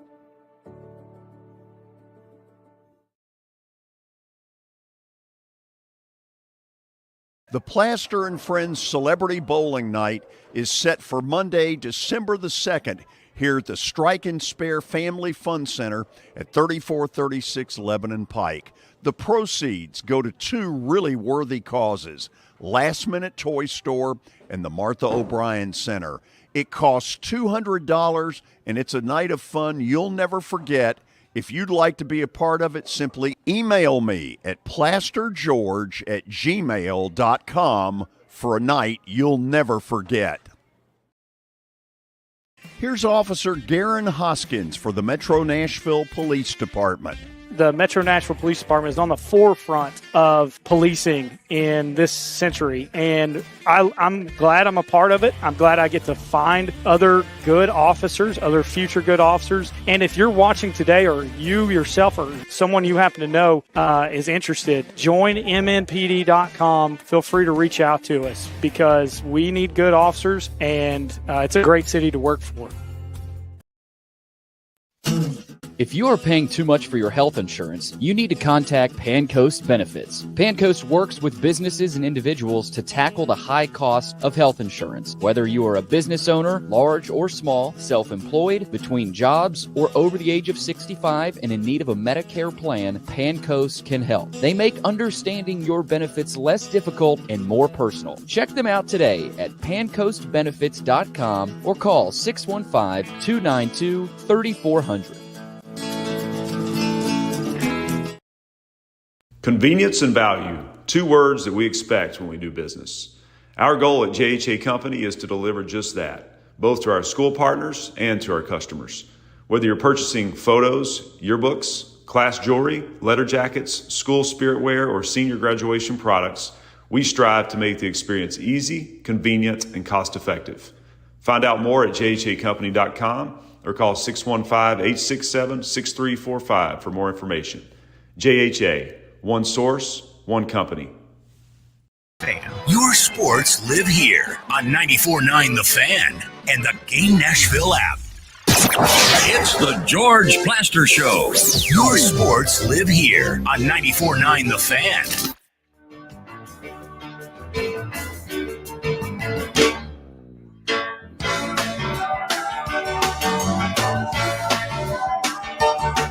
Okay, we are back officially at like 4:28. If you're watching by way of podcast, who knows what time it is, because you can watch it anytime, anywhere. So I've asked for some phone calls, and we have text messages as well that have come flying in. Do have a couple of lines open if you want to call 615-553-0933. Tim, I'm guessing in Nashville. Tim, welcome. Kudos, hello to Kelly. But hey, first off, I appreciate the forum. Just a real quick comment. Just getting past this idea that somehow the Titans needed a new stadium after 25 years, which is incredulous to me that our city fell for that. But we'll just get past that.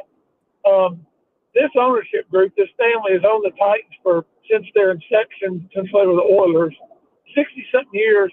They haven't won anything since there was the AFL. They had like 8 teams in the AFL, which was, 60 years ago. What makes anybody think in this city family knows anything about building a winning team? It's baffling to me. I just listen to your comments. Y'all have a good day. Yeah, I was thinking about this earlier. I think the best thing that Amy Strunk has done as owner is a little bit of what Danny talked about earlier. When Ken Wisenhunt was here, there became a real divide because he didn't want the former players around, period. Didn't want them at practice, didn't want them anywhere. And it really created some ill will from the group that had first gotten here, a lot of whom still live here. And that's the best thing she has done, is sort of re-invite them into the fold. They have a really neat players weekend. Kelly, I'm sure you've attended some of these with other teams where they all get together for a weekend. They tell a lot of war stories, most of which are lies, and they have a really good time. That's the best thing she's done. Personally, I don't think she knows a damn thing about football, and I think she needs to either get somebody in there that really knows football or butt out of the football. George, I don't understand. Like you said, Ken Wisenhunt, of course, I know him, but like, I don't understand why these coaches feel the need to do that. Like, it's part of the organization's tradition when you bring guys back in. And sometimes, just like Danny was talking about, you have Hall of Famers. Why would you not want those guys to come in, to be around, to kind of share their experiences with the team and talk to the team? I just don't. I've never understood that, and you see it happen all the time. I've seen it happen in college. You see it happen in the pros. Like, why would a guy that is taking over your organization and is the head coach would not want former players around? Like, doesn't that bring like a cool deal like you're talking about? She's done that now, and that is a pretty cool deal. Now, I haven't been able to go. There's been something going on with my kids, so I hadn't been able to go. But I'm actually, there was a guy that went this past year, and Phil Dawson actually got inducted into the Ring of Honor up in Cleveland, and I wish I would have known that because I was available at that point. But I think I'm going to try to get some of the guys that I'm in thread with, and where I'm going to see if we can all go up there and meet, because I think that would be pretty cool. But that's just a cool aspect. You play the game, you play it for a long time, you experience relationships with guys, and you want to catch up with them and see how they're doing, meet their kids if you hadn't seen them. It's a pretty cool deal. But I've never understood why people are just so stubborn about bringing guys back. I believe that's the best thing she's done. I think the second best thing she did was when our close friend, yours and mine, Bob Hyde, passed away. Yeah, she helped put together a beautiful memorial service for Bob. You'll notice I'm not getting much into the on the field. I don't have proof of this, but I'm starting to feel like she may be meddling in what they're doing, and that may be really clouding the picture of what they're doing and what they're not doing. And it feels like, from what people are telling me, that most of the meddling may be in the quarterback position. Yeah, and I've the organizations that I've been around, and when you do have a meddling owner, I've never seen it work. I really haven't. Like, owners are business folks.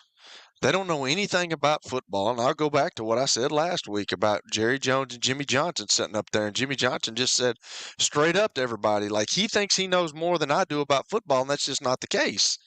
And that's a lot of what these owners think. Now, hey, they're the guys that got the red pen. They're the guys that write the check. They're the guys that own the stadium or part of the stadium. And they're the guys that get the money from it. But when you're an owner, you need to allow your people to work. You need to hire good people, and you don't need to micromanage. All the micromanagers do not succeed in professional sports. You have to let the coaches coach and they know what they're doing. They bring people in. You have to get a general manager who knows what he's doing and knows how to create personnel and bring good personnel into the program and then let them do it. I've never seen an owner when they meddle be any good at it. Bob on Facebook, I thought we were rebuilding before this. And I mean, that's a one sentence statement there, but I'm with him that before the season, and a lot of this is because Will Levis, we already know he's not cut out to be the starter. Now, again, maybe he makes a leap late this season, but most people believe Will Levis is not the guy. Well, one of the things that has come out of all these texts, Billy, is that this fan base has zero confidence in him. Yeah. And I'm not saying it as I have no confidence. I'm saying that you all of you who flooded me yesterday with these texts, it's a zero confidence from the fan base. And he's got to be feeling that. Yeah. Absolutely. Yeah. And Billy, hold on. It's not a good place to be because you do feel it. You feel it. I felt it, George, before, and it's not a great place to be when you're a player. You've done this your whole life, and then the things that you're doing, you're giving your team an opportunity to win, or you're giving your team an opportunity to lose. And right now, he's giving his team an opportunity to lose. You can always. My college coach told me a long time ago, as a quarterback, you can never win a game by yourself, but you can lose one all by yourself. And those first two are on him. So, Billy. Go ahead. No, George. go ahead. Go ahead, well, Kelly. I was just saying, like you talk about the fans' trust. Just think about what that locker room's feeling. They're all going to say the right things on media when all these TV stations talk to them and radio stations talk to them. They're going to say the right things. But the whole thing is, do they believe in him? If they don't, it doesn't matter. It's not going to work. So, Billy, here's the part that I'm struggling with. Okay. They had, and I don't know the exact numbers, but let's round it off and say that they had about $90 million in salary cap money this year, so that they could really go on a shopping spree, right? Yep. So they go out and they spend the $90 million, and I would say right now, of the group they've spent it on, Tony Pollard appears to be the one that, at least in the early going, is paying the most dividends. But the problem is, with this $90 million influx of player talent, why do they look even worse than they did a year ago? The quarterback. It's not just the quarterback. Now, he's a big part of it. But, I've been yelling and screaming from day one, this special teams thing is a joke. This is a sophomoric kind of special teams unit. What kind of a gym shoe operation are we running, Kelly? George, so your disgust with the special teams is a 3-block punch, which I understand that. You shouldn't have 3-block punch in a year. I get it. Right. But what else on special teams do you not like? Look, I think that's enough. I don't see any other teams having this problem. Here's the thing, Kelly. They knew there was an issue coming in. Yeah. They knew that the punter damn near got decapitated a year ago in a game. So they walk in knowing, okay, point of emphasis, we got to protect the punter. Now, some things that are coming out appear to be that the punter's a little slow. He's really slow. Okay. And yet you've got all these different camps throughout the summer where they come in and they work on stuff. What the hell were they working on? Doesn't matter until those live bullets start happening, George. Yeah. Like you can do all that in the OTAs and the mini camps, but you're not live, and you're not live in practice either, really, nowadays with all the collective bargaining agreement stuff. So it's the first couple of weeks. I remember going to a practice years ago, and they only get 14 days of full padded practices throughout the year. So the production falls down, and now with this preseason schedule where you're only getting 3 games and you don't play your starters hardly any, It's the first month of the season's catch up. The production's not really good, and it takes them a little while to get their stride going. I mean, you look at what the Baltimore Ravens did. They started out 0-2, and now they look like they're up there with the Kansas City Chiefs. I think the Chiefs beat them earlier in the year, but like they're up there with the Kansas City Chiefs again. But it takes time. When you got 3 preseason games and you're not playing anybody, that's what happens.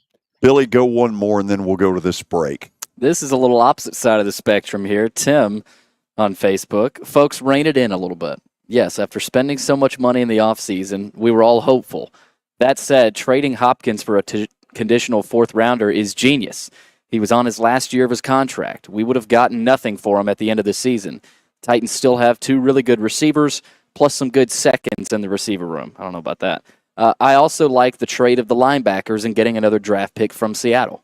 So a little positive twist on things. Okay, and look, a lot of what he said here, Kelly, is true. If you are going to be at a point where you know you got to do it, go ahead and do it. My question is, why are we in a position to have to do it? Shouldn't $90 million in free agency guarantee you something considerably better than this? I think so, George, but Billy said it, and I know you kind of shook your head, but a lot of it has to do with the quarterback and the right tackle. You got to get a right. You have to have 2. You have to have 2 tackles in this league. If you don't, you're in trouble. And if you don't, you've got to figure out a way as a coaching staff when you got a young quarterback to get rid of the ball, to take some pressure off him by the run game, which has been a struggle. Tony Pollard's really good. I like him. And when Tyjae Spears comes back, I like both those guys. I really think, and I'm with the Tex guy, I really think that they made some good moves, but it all boils down to the guy behind center right now. And I'm just not sure the belief in that room, in the meeting rooms, believe in him right now. Oh, I totally believe that, Kelly, that in that meeting room, there's a divide. Now, they're not going to say it to us, and they shouldn't. No. But privately, they're all kind of looking around going, can Mayonnaise Boy play? I mean, you know he's been made fun of with that. Oh, for sure. my God. He better have some thick skin, man, some big shoulders. He better have made a lot of money because those commercials are stupid. Y'all never knew this about me, but when I was in Cleveland, I had some mustard, Kelly Holcomb's mustard, and I got made fun of. I need to show y'all one of those one day. It was the same company that did Flutie Flakes. You remember Flutie Flakes, George? I do. Yeah, they were out of Pittsburgh, and they came and got me one day, and we had Kelly Holcomb's hometown mustard or something like that. Crazy, for the man. record on Doug Flutie, Doug lived here for a while. Oh, and back in my basketball playing days, Doug Flutie and I played on the same team at the Vanderbilt Rec Center, and I'm here to report that Doug Flutie ripped me a new one, did not like my level of defense. To which I now say to Doug Flutie, deal with it. You know, I reached an age, I don't care. I just got one thing. Did he ever throw you the ball? I can't say he did. I can't honestly say he did. Okay, more belly aching when we come back. This is 94.9 The Fan. It was the most horrible experience that any mother could ever go through. I knew that I needed to get help. My friend, she immediately said, you need to call Bart Durham. And you guys were there within an hour. You guys are like family for us. Yeah, sure is nice to connect with the people that you're doing your best to help. Venture Express has been helping people in this area for more than 40 years. They're headquartered in Murfreesboro with over 30 years of dedicated fleets involving production, manufacturing, and corrugated experiences. They're an asset-based company with over 700 tractors, 4,000 trailers, and 800 drivers. If you need their help, dial them up 615-793-9500 or log on to ventureexpress.com. As the trusted premier custom home builder in Middle Tennessee, Donnelly Timmons has over 20 years of experience in the industry. Whether you're looking to build your dream home or renovate your current home, their team will ensure that every client and every remodel is unique, luxurious, and completed on time within budget. Founders Dustin Timmons and Joey Donnelly have over 25 years of construction experience in the Nashville area. Together, they have completed projects in Forest Hills, Oak Hill, Green Hills, Franklin, and Brentwood. Dustin and Joey believe that communication is the most important aspect of all construction projects. Therefore, they personally manage each project themselves and are involved in job site activities on a daily basis. Their commitment to quality and integrity has earned them an outstanding reputation among their clients. Contact them to set an appointment for a free consultation or to view some of their completed projects. Give them a call at 615-456-7983 or log on to DonnellyTimmons.com. Offer loans with competitive rates, local decision-making, and fast, friendly service from our experienced lenders. No matter where you are on your financial journey, Wilson Bank & Trust is ready to help you take the next step. Visit your nearest Wilson Bank & Trust office or online at wilsonbank.com to get started today. Member FDIC, Equal Housing Lender. It's the George Plaster Show. Your sports live here on 94.9 The Fan.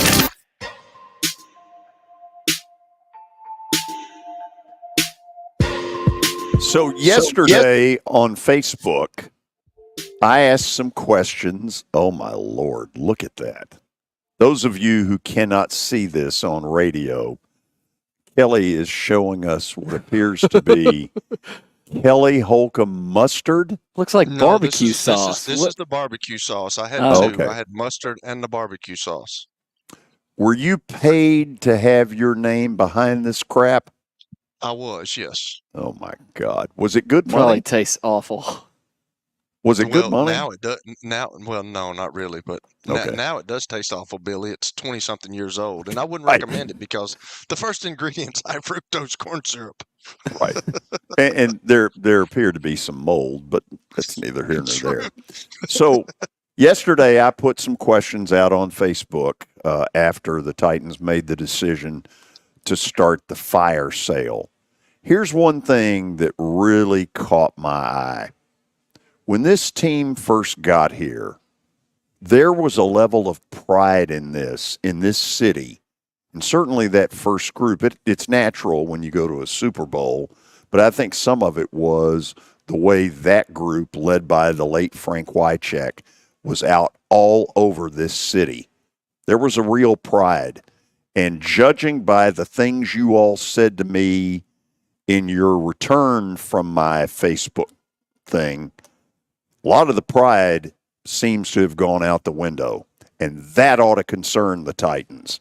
Whether it does or not, I have no idea. But if I'm running it, that concerns me. Billy? Another question? Sure. What do you think I was coming to you for? Well, I didn't know if Kelly wanted George, to. Well, another thing, too, George, is they had an unquestioned leader. And he was soft-spoken, and he was tough as nails, and it was Steve McNair. He was the leader of that team. And he was not vocal, but he did it on the field. And he was there every week. He was consistent. He might not have practiced the whole week. He might have had a broken finger or a broken rib, but he's always going to play. And those guys knew that. They trusted him, their belief in him. They knew, the defense knew that if they could get it close, if they could keep it close to the fourth quarter, they may be losing, but their leader would bring them through more times than not. Here's from Rhett. He had a lot of comments here. I'll shorten it, though. He says, there's no reason to have Derrick Henry or any good receivers if there's no offensive line. Face that this is a throwaway season while a foundation is still being slowly built. Sucks, but I've seen this before with this team. And, a lot of people were upset that Derrick Henry left. And mostly fans. I think most people understood what was going on. He didn't fit anymore. I'm the same way with DeAndre Hopkins. I think people need to get past, I know maybe you've got some kids with D-Hop jerseys that are probably upset about it, but in terms of looking at where the Titans are at right now, having Derrick Henry on her team would be useless. Same thing, I think, right now with DeAndre Hopkins. So, look, I mean, what they're doing, I think so far is smart with the trade of Henry and D-Hop, but I don't even know anymore. Well, first of all, on Derrick Henry, if he wanted to play for a winner, if that was his desire, God bless him. He gave his heart and soul to this franchise and was a wonderful person in this community. Yep. He's what you hope every player could be, but not all have either his training methods and or ability. It's not so much the trade of Hopkins. It's the point that we're having a damn fire sale because this team sucks. We've spent $90 million to improve it. Where is the improvement? Help me with that. Where's the improvement? It all starts with that guy under center, George. I'm sorry to say, but it really does. And look, if you don't have it, you cannot compete in this league right now. And I'm not saying I'm telling y'all, I am not giving up on him yet. But I just don't see it. I've never saw it. Y'all heard me from the beginning of the year. Y'all heard me last year. I just have never been sold on him because I understand what it takes. Now, I hope for his sake that he becomes that. But if you don't, we can deal with the offensive line. You've got to have a good one, but we can deal with it. But if you have a guy behind center and people believe in him, you can win games. But if you don't, doesn't matter how good your offensive line is or how good your receivers are, the guy behind center is not getting it done. They have made, Kelly, I think you will admit to this, they have in their evaluations have butchered whatever they thought about Nicholas Petit-Frere. Oof. Yes. He's not cutting the mustard, man. He really isn't. I thought last year he would be better. I really did. And I thought Bill Callahan getting a hold of him, he would be better. But, man, watching him against the Buffalo Bills, and that's one of the upper echelon teams of the NFL, didn't look good at all. Give us one more quick. Here's a question from Betsy. Betsy? Are they throwing in the towel? Well, I mean, from a trade standpoint, maybe they're admitting that, look, we got to regroup and try and get next year off to something better. I don't think their coaching staff or their players are throwing in the towel. Yeah, I don't think they're throwing in the towel, but I do know this. Well, I'm going to reiterate what Terry said a couple of days ago. He's got to get well, and he's got to play. He's got to get in there. They've got to evaluate him for the rest of the year, and they've got to see some inkling of hope that he gives them. If not, they got to move on. And, I didn't believe that going into the season. I thought this whole one-year evaluation was unfair. But what he has shown has been so bad that, listen, I don't want to hear, he was marginally better. Screw marginally better. When he gets back out there, he better be way better. And when Derek Mason came on the show, I think it was last week, and said he did not firmly believe Levis wasn't the guy, and that's one man's opinion, but I trust his opinion. And for a guy like that played for the Titans to say that was kind of confirming for me that he ain't it. Yeah, his is worth something. Mine is not. I admit that. I never played with the Titans. I'm not a, I'm not ripping you, Kelly. I'm just saying. No, I have to keep up with it because of that. But they weren't one of my teams. But I will say this: I felt a little optimism going into that first game, and then they went up to Chicago, and I think it was 17-0 at one point, and I'm like, this is the Titans we thought they would be. This is the group. And then all of a sudden, from the second half, when he made those mistakes and he let them get back in the game, and then they had that defensive touchdown, and then he comes back and does it the next week, then all the air from that bubble has just deflated, and it hadn't been good since. 2 wins tonight when we give you Plaster Bet of the Day. Yeah. Get ready. We're coming back on 94.9 The Fan. Star Physical Therapy was established in 1997 with one great mission: to serve. If you're hurting, don't wait to receive physical therapy. You don't need a referral to see their physical therapist, and early morning and evening appointments are available. Make the call to 615-673-1420 and get rid of that pain. Star Physical Therapy, the official health provider of Football Friday. As you might be able to tell, my buddy Stan Harrison, he's an Alabama Crimson Tide fan, but he's actually here to talk about Apple Collision Centers. Hello, Middle Tennessee. I'm Stan Harrison, CEO of Apple Collision Centers, and we understand the stress it causes in having an automobile accident. We can help you ease the stress of the auto body repair process at our 3 locations. We're conveniently located in Old Hickory, Hendersonville, and Gallatin.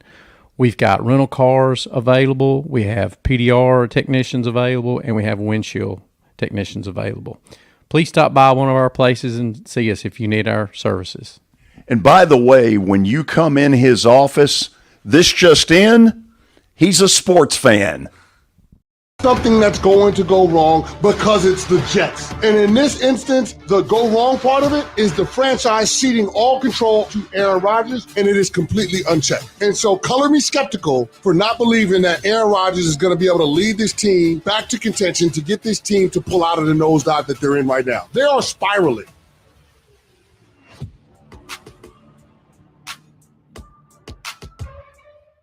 Evan, Canty, and Michelle are. It's the George Plaster Show.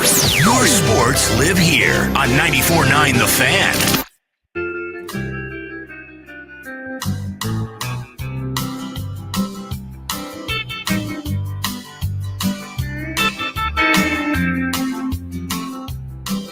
Welcome back to the Hoedown Throwdown.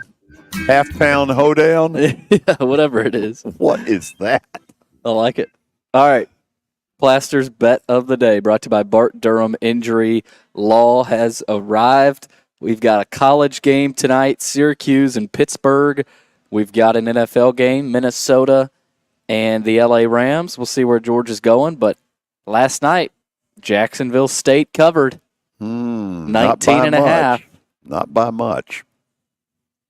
So That sucks for my Middle Tennessee Blue Raiders. This has not been a good season. So we have 2 winners tonight, and here they are. You've already got an inkling from me that I really think Syracuse is pretty good. So we're going to go with that one first. Let's go to the pro thing. There's a reason 80-some-odd% of America is going with the Vikings. The Vikings, until a week ago, were undefeated. And I can't figure the Rams out. But to me, the Rams feast on the middle of the league down. And Minnesota ain't middle of the league. They're pretty good. Brian Flores is going to send some serious heat at Matthew Stafford tonight. Minnesota wins this game. Flores, good DC. I kind of agree. Now to the college game. Syracuse has got a really good offense. Kyle McCord. They were good enough to go win at UNLV a couple of weeks ago. Now, they're not great defensively. They've got some holes, and Pittsburgh will exploit some of that. But Syracuse +6, I think, is going to win.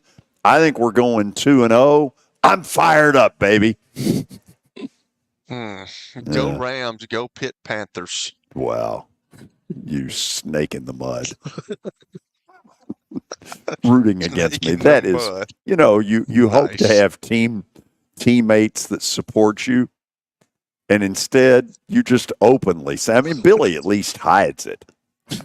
I'm not going to stab you in the back, George. I'm going to come from the front. No, I know you are. So you're not with us tomorrow. Now, where y'all at tomorrow? Here. Oh, you are? Here. Okay. Where will you be? I know you'll be here, but aren't you doing your football Friday? You're doing your football We're going to Friday. be here tomorrow. Oh, okay. All right. Okay. I won't go any further. Sorry. That's good. Here. Okay. And to the listening audience, please join us because we will be here on 94.9 The Fan. Yeah.